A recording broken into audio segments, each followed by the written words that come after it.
Hello guys, അപ്പോൾ തുടങ്ങാം. സെൽവമണി സെൽവരാജ് സഹരചനയും സംവിധാനവും നിർവഹിച്ച് 2025 റിലീസ് ചെയ്ത ഒരു ഇന്ത്യൻ തമിഴ് ഭാഷ കാലഘട്ട നാടക ത്രില്ലർ ചിത്രമാണ് കാന്ത. ദുൽഖർ സൽമാൻ, സമുദ്രകനി, ഭാഗ്യശ്രീ ബോയ്സ്, റാണ ദഗുബരി എന്നിവർ പ്രധാന വേഷത്തിലെത്തുന്ന ഈ ചിത്രം MK ത്യാഗരാജ ഭാഗവതരുടെ ബയോപിക് ആസ്പദമാക്കിയാണ് എടുത്തിരിക്കുന്നത്. ആൻഡ് ഈ സിനിമ പ്രൊഡ്യൂസ് ചെയ്തിരിക്കുന്നത് റാണ ദഗുപതിയും ദുൽഖർ സൽമാനും ചേർന്ന് സ്പിരിറ്റ് മീഡിയ ആൻഡ് വേഫെയർ ഫിലിംസിന്റെ ബാനറിലാണ്.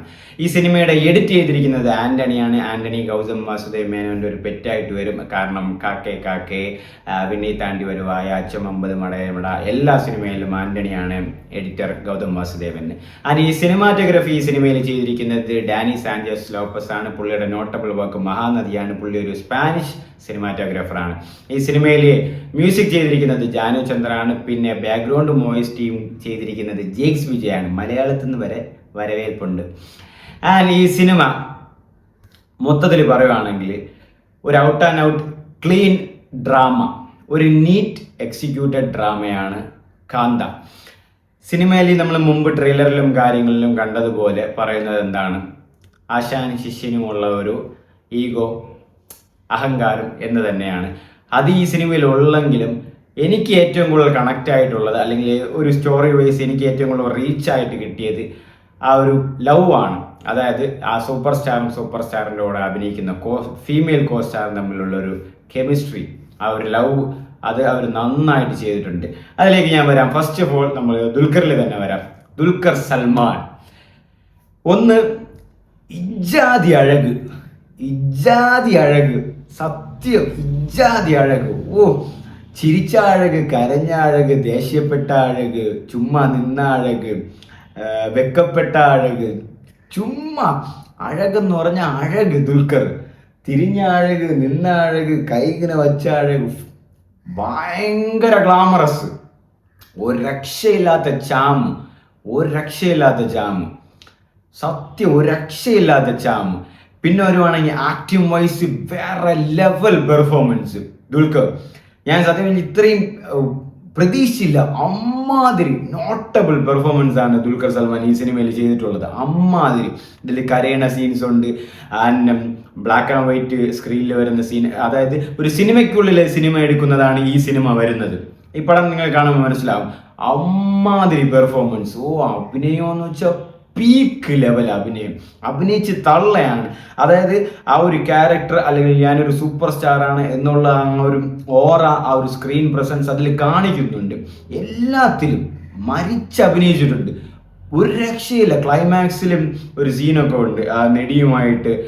നെടി ഇങ്ങനെ, ഞാൻ ആ ഒരു ടിസ്റ്റ് പറയുന്നില്ല, നെടിയുമായിട്ട് ഇങ്ങനെ സംസാരിക്കുന്ന ഒരു സീനൊക്കെ ഉണ്ട്. അത് തിയേറ്റർ മൊത്തം സൈലന്റ് ആയിട്ടിരിക്കുക. ആ ഒരു 1.5 മിനിറ്റോളം കാരണം ആ ഫിലിം ഇങ്ങനെ ഓടിക്കൊണ്ടിരിക്കുകയാണ്. സിനിമയ്ക്കുള്ള ഒരു സിനിമയാണ്. ഇജാതി പെർഫോമൻസ്. ആ ക്ലോസപ്പ് ഷോട്ട് നിങ്ങൾ ട്രെയിലർ കണ്ട്, ക്ലോസപ്പ് മുഖത്തിന്റെ ഫ്രണ്ടിൽ ആ ട്രെയിലറിൽ കണ്ട ആ സീനൊക്കെ ഭയങ്കര സീനും, ഒരു രക്ഷയില്ല. താൻ കണ്ണാടിയിൽ തല വെച്ച് അടിക്കുന്ന കുറച്ച് സീനൊക്കെ ഉണ്ട്. മൊത്തത്തിൽ ഈ ദുൽഖറിന്റെ അഭിനയം വേറെ ലെവൽ. തമിഴ്നാട്ടിൽ അല്ലെങ്കിൽ ഒരു പാൻ ഇന്ത്യ ലെവലിൽ ദുൽഖറിന്റെ ഒരു റീച്ച് കുറച്ചുകൂടെ കൂടാൻ ഈ പടം എന്തായാലും ഇമ്പാക്ട്ഫുൾ ആയിരിക്കും. കാന്ത അമ്മാതിരി പെർഫോമൻസ് ആണ് സിനിമയിൽ ചെയ്തിട്ടുള്ള Dulquer. One of the best peak performance. പക്ഷെ ഇതിൽ എനിക്ക് ഏറ്റവും സർപ്രൈസിങ് ആയിട്ട് തോന്നിയത് ഭാഗ്യശ്രീ ബോയ്സ് ആണ്. ഞാനും പുള്ളിക്കാരി അത്രയും നന്നായിട്ട് അഭിനയിക്കുമെന്നൊന്നും ഞാൻ വിചാരിച്ചില്ല. പക്ഷെ ഈ സിനിമയിൽ ഭയങ്കര സുന്ദരി. ഞാൻ പറഞ്ഞില്ലേ, രണ്ടുപേരും ചേർന്ന് നിൽക്കുമ്പോൾ ഭയങ്കര ക്യൂട്ട്. അതായത് ഒരു കാവ്യം. ദുൽഖർ ട്രെയിലറിൽ പറയുന്നുണ്ട്, ഈ ആകാശത്തിന്റെ ചന്ദ്രനാണോ ഭംഗി, അതോ നിന്റെ മുഖത്തിനാണോ ഭംഗിയെന്ന്. മുഖത്തിനാണ് ഭംഗി. അമ്മാതിരി അഴകായിരുന്നു ഭാഗ്യശ്രീ ബോയ്സ് സിനിമയിൽ. അതൊരു കിടിലനായിട്ട് അഭിനയിച്ച് പോരാന്ന് ഈ കരയുന്ന രംഗങ്ങളും മറ്റു കാര്യങ്ങളിലൊക്കെ അതിലൊരു റിമാർക്കബിൾ ജേണിക്കുള്ള ഒരു നല്ലൊരു പോർട്രേറ്റ് റോൾ തന്നെയാണ് ഈ സീനിൽ കിട്ടിയത്. ഈ സിനിമയോടെ കാന്തയിലൂടെ ഭാഗ്യശ്രീക്ക് കിട്ടിയത് നല്ല കിടുക്കാച്ചി റോൾ. ഒരു പഴയ ആക്ട്രസിന്റെ ആ ഒരു അതായത് ആ സിനിമ ഒരു പഴയ പടമാണ്. നിങ്ങൾ കാണുമ്പോൾ മനസ്സിലാവും, നമ്മളൊരു പഴയ പടം ക്വാളിറ്റി ഫീലിൽ കണ്ട ഒരു ഇത് വരും നമുക്ക്. അതായത് റിച്ച്നെസ്. ഞാൻ തുടക്കം തൊട്ട് തന്നെ സ്റ്റുഡിയോസും എല്ലാം കാണിക്കണമൊക്കെ പക്ക റിച്ച്നെസ് സാധനം. നമ്മൾ ആ ഒരു 80s അല്ലെങ്കിൽ ആ ഒരു 50s പോയതുപോലെ തോന്നും. ആർട്ട് വർക്കൊക്കെ ഗംഭീരമാണ്. എന്ന് വെച്ചാൽ എന്താ പറയാ, ആ സിനിമയിൽ ഒരു 95% പോർഷനും വരുന്നത് ആ ആർട്ട് വർക്ക് ഇട്ട ആ ഒരു ഷൂട്ടിംഗ് സെറ്റിലാണ്. മെജോറിറ്റി സീൻ ഷൂട്ടിംഗ് സെറ്റിലൊക്കെ ഒക്കെ അവിടെ മാത്രമാണ് സിനിമ കൂടുതലും. കാരണം സിനിമയ്ക്കുള്ള ഒരു സിനിമയും കൂടെ ആയതുകൊണ്ട് അവിടെയാണ് കൂടുതൽ സിനിമ. ആ ആർട്ട് വർക്കൊക്കെ പട്ടക്ക് സാധനങ്ങളാണ് അവർ ചെയ്തു വെച്ചിട്ടുള്ളത്, ഗംഭീര സാധനങ്ങൾ. പിന്നെ സമുദ്രകനി ആസ് യൂഷ്വൽ ഇവർ തമ്മിലുള്ള ആ ഒരു ബോണ്ടും ഇവർ തമ്മിലുള്ള ആ ഐഗോയിനൊക്കെ സമുദ്രകനിയൊക്കെ കാണാൻ തന്നെ അത് ചെയ്ത്. സമുദ്രകനിക്ക് ഇതൊക്കെ മറ്റേ ചുമ്മാ ചെയ്ത് വിടുന്ന റോളാണ്, അതൊക്കെ ചുമ്മാ ചെയ്തതാണ്. പിന്നെ ഈ സിനിമയിൽ ഇവർ തമ്മിലുള്ള ഒരു എന്താ ഒരു അഹന്ത, ഒരു ഗർഭം, അല്ലെങ്കിൽ ഞാൻ മുന്തി നിന്നു നീ പിന്തി നിൽക്കണം, അങ്ങനത്തെ ഒരു സീനും കാര്യങ്ങളൊക്കെ ഉണ്ട്.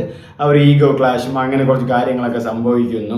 അതുമായിട്ട് പിണങ്ങിപ്പോകുന്നു. ദുൽഖർ സ്റ്റാർ ആകുന്നു, പിന്നെ തിരിച്ചു വരുന്നു. പിന്നെ ദുൽഖർ പറയുന്ന കാര്യങ്ങൾ തന്നെ ഇവിടെ നടക്കണം. ഞാൻ പറഞ്ഞില്ല ഈഗോ ക്ലാഷ്. പക്ഷെ ഇതിൻ്റെ ഇടയിൽ പെട്ടുപോകുന്ന ഒരു സ്ത്രീയുടെ കഥയായിട്ടാണ് എനിക്ക് കാന്ത തോന്നിയത്. അതായത് ഈ രണ്ടുപേരുടെ ഈഗോ ക്ലാഷിൽ ഒരു ജീവൻ പെട്ടുപോകുന്നു. അതായത് ഭാഗ്യശ്രീ പെട്ടുപോകുന്നു, ആ ഒരു നെടി പെട്ടുപോകുന്നു. അതാണ് ഈ സിനിമയിൽ കാണിക്കുന്നതാണ് എനിക്ക് ഏറ്റവും കൂടുതൽ ഒരു കണക്റ്റ് ആയിട്ടുള്ളത്. അതായത് ഇവരുടെ ഒരു അരഗൻസിന്റെ അല്ലെങ്കിൽ ഇവരുടെ ഒരു ദേഷ്യത്തിന്റെ ഇടയിൽ ഒരു പാവം പെണ്ണിന്റെ, ഒരു അനാഥയായ പെണ്ണിന്റെ ജീവൻ അങ്ങനെ അതിലേക്ക് നഷ്ടപ്പെട്ടു പോകുന്നു. അല്ലെങ്കിൽ അവരുടെ ആ ഒരു കാര്യങ്ങളിലേക്ക് അവർക്ക് വേണ്ടി, എന്തിനോ വേണ്ടി, അവർക്ക് വേണ്ടി, ഇവരുടെ ആ ഒരു ദേഷ്യങ്ങൾക്കും അല്ലെങ്കിൽ അവരുടെ ഒരു വാശിക്കും വേണ്ടി ഒരു ജീവിതം, ഒരു പാവം പെൺകുട്ടിയുടെ ജീവിതം മാറിപ്പോകുന്നു എന്നുള്ളതാണ് ഈ സിനിമയിൽ ഏറ്റവും കൂടുതലായിട്ട് എനിക്ക് കണക്റ്റ് ആയിട്ടുള്ളത്. പിന്നെ ഈ സിനിമയിൽ പറയുന്ന 2-3 ഡയലോഗ്സ് എനിക്കുണ്ട്. അതായത് സിനിമയിൽ കട്ട് പറഞ്ഞതിന് ശേഷം അഭിനയിക്കരുതെന്ന്. അതായത് സിനിമ ആക്ഷൻ പറയുമ്പോൾ നിങ്ങൾ അഭിനയിച്ചോ, കട്ട് പറഞ്ഞാൽ നിങ്ങൾ വേറെ മനുഷ്യരാണ്, അത് കഴിഞ്ഞും അഭിനയിക്കാൻ നിൽക്കരുത്. അത് എനിക്ക് വളരെ എന്താ പറയുക സ്ട്രൈക്കായി, അതൊരു നല്ലൊരു ഇമ്പാക്ട്ഫുൾ ആയിട്ടുള്ള ഒരു ഇതാണ്.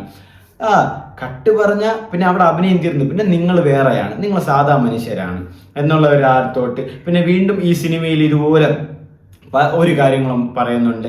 അതായത് ഈ സിനിമ, നമ്മൾ ഈ സിനിമയിൽ എന്താണ് പറയാൻ വരുന്നത്, സിനിമ ഈ അടച്ചിട്ട റൂമിൽ ജാതി മതഭേദമന്യേ ഇല്ലാതെ എല്ലാവരെയും കൊണ്ടുവന്നിട്ട് നമ്മൾ എന്താണ് പറയാൻ വരുന്നത്, നിങ്ങൾ എന്ത് കാണിക്കുന്നു, നിങ്ങൾ നല്ലവരായിരിക്കണം, ഹമ്പിളായിരിക്കണം എന്നൊക്കെയല്ലേ. അപ്പോൾ അത് പറഞ്ഞു കൊടുക്കുന്ന നമ്മളും അതിനേക്കാളും നല്ല രീതിയിലുള്ള ഹമ്പിളും പാവങ്ങളുമായിരിക്കണം എന്നുകൂടെ അവർ പറയുന്നുണ്ട്. അല്ലാതെ നമ്മൾ ഇങ്ങനെ നിങ്ങളെ ചെയ്യണമെന്നൊക്കെ പറഞ്ഞിട്ട് പുറത്തുപോയിട്ട് നമ്മൾ വലിയ ആളായിട്ട് അല്ലെങ്കിൽ വലിയ കൊമ്പനായിട്ട് അല്ലെങ്കിൽ നമ്മൾ തെറ്റ് ചെയ്താൽ പിന്നെ നമ്മൾ സിനിമ എടുക്കുന്നതിൽ എന്താണ് കാര്യം എന്നൊരു നല്ലൊരു സ്ട്രൈക്കിംഗ് മെസ്സേജും കൂടെ സൊസൈറ്റിയിൽ കൊടുക്കുന്നുമുണ്ട്. മൊത്തത്തിൽ സിനിമ എനിക്ക് നന്നായിട്ട് ഇഷ്ടപ്പെട്ടു. പക്ഷേ ഒരു 2.25 സിനിമ കുറച്ചുകൂടെ ലെങ്ത് കുറയ്ക്കാമായിരുന്നു സിനിമയ്ക്ക്. പ്രത്യേകിച്ച് എന്താ പറയുക, ഫസ്റ്റ് ഹാഫിലൊക്കെ 1.5 മണിക്കൂറുണ്ട്. പക്ഷെ ഫസ്റ്റ് ഹാഫ് ഞാൻ തീരുന്നില്ലേ എന്ന് നോക്കി. പക്ഷെ സെക്കൻഡ് ഹാഫ് നല്ല പേസിൽ പെട്ടെന്ന് പോയിട്ടുണ്ട്. ആൻഡ് സെക്കൻഡ് ഹാഫിലാണ് റാണ ദഗുപതിയൊക്കെ വരുന്നത് ഒരു ഇൻവെസ്റ്റിഗേഷൻ റോളിൽ. പുള്ളി ഒരു ഫണ്ണി പോലീസായിട്ടൊക്കെ ചെയ്തിട്ടുണ്ട്. അതിനൊരു ആ ഒരു ഓറ റാണ ദഗുപതിക്കുണ്ട്. അതിനൊരു സ്ട്രിക്റ്റ് പോലീസ് ഓഫീസറാണ്, ഒരു കണ്ണിങ് ആയിട്ടുള്ള, നന്നായിട്ട് ഞാൻ അതും ചെയ്തിട്ടുണ്ട്. പിന്നെ കൂടെ വർക്ക് ചെയ്ത എല്ലാവരും നന്നായിട്ട് ചെയ്തിട്ടുണ്ട്. സിനിമയിൽ എനിക്ക് ദുൽഖറും ഭാഗ്യശ്രീയും തമ്മിലുള്ള ആ സീൻസൊക്കെ ഒരു പൊയം പോലെയാണ്. ഒരു രണ്ടുപേരും അങ്ങ് ചേർന്നലിഞ്ഞ് കാണുമ്പോൾ തന്നെ നമുക്ക് ആ ഒരു ഫീൽ ചെയ്യും. അമ്മാര് റൊമാൻസും കെമിസ്ട്രിയും അവർ തമ്മിൽ വർക്കൗട്ട് ആയിട്ടുണ്ട്. ദുൽഖർ എന്ത് ലുക്കാണ്, ഒരു രക്ഷയില്ല സത്യം പറയാൻ. പിന്നെ സിനിമ വൈസ് ഒരു പറയുവാണെങ്കിൽ എനിക്കൊന്നും ഇത് ഒരുപാടങ്ങ് തിയേറ്ററിൽ ഹിറ്റാകുമെന്ന് എനിക്ക് തോന്നുന്നില്ല. കാരണം എല്ലാവർക്കും ഇഷ്ടപ്പെടണമെന്നില്ല. എനിക്ക് വർക്കൗട്ടായി. ഡ്രാമ ഞാൻ കണ്ടു. കാരണം ദുൽഖറിനെ, പിന്നെ ദുൽഖറിന്റെ ആക്ടിങ് കാണണം, അല്ലെങ്കിൽ ദുൽഖറിനെ കാണണം, ദുൽഖറിന്റെ പെർഫോമൻസ് കാണണം എന്നുള്ളവർക്ക് തീർച്ചയായിട്ടും പോയി കാന്ത കാണാം. കാന്ത ഒരു നല്ലൊരു പടം തന്നെയാണ്.